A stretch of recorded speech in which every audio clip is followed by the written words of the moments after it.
We're at go-to-math.com. Click on the calculus. Let's go down to the fundamental theorem. And it looks like 2.2 maybe. 2.2. Anyway, it says use the fundamental theorem of calculus to find the definite integral. And by the way, this says round. Okay, it says round to, does it say 5 decimal places? I can't tell. If needed. We'll find out here in a minute, I guess. Alright, so we're going from 1 to 5, 1 over x to the 6. Can we remember that? 1 to 5, 1 over x to the 6th.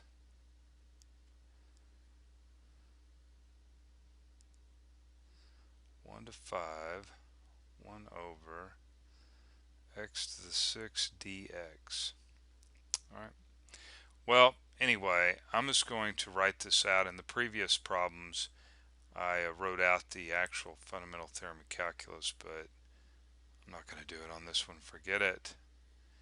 Is equal to capital F of b minus f of a. I'll just tell you, how's that in words? By voice.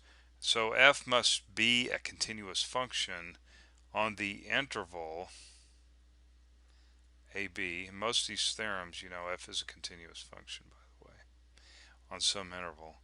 Anyway, f is a continuous function on the interval AB. Okay.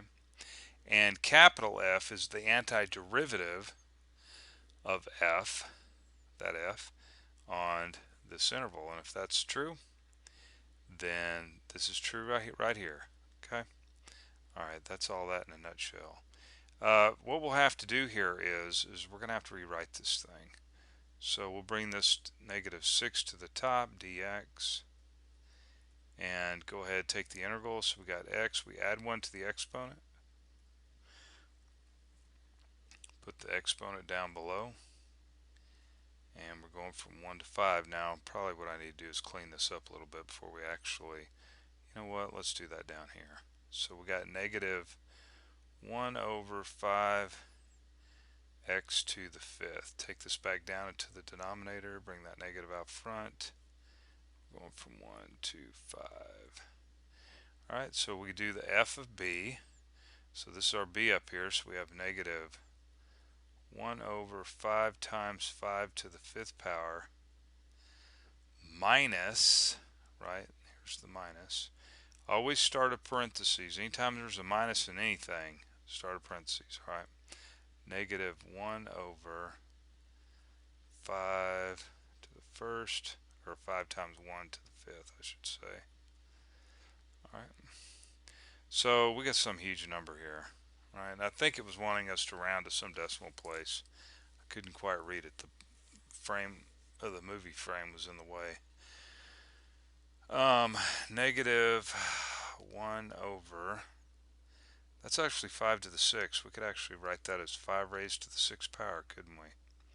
And some big, huge, humongous number. And I'm going to say plus because this and this is going to cancel out. It's going to be plus, and that's actually 1 to the 5th is 1, so that ends up being plus 1 over 5. Ooh, nasty.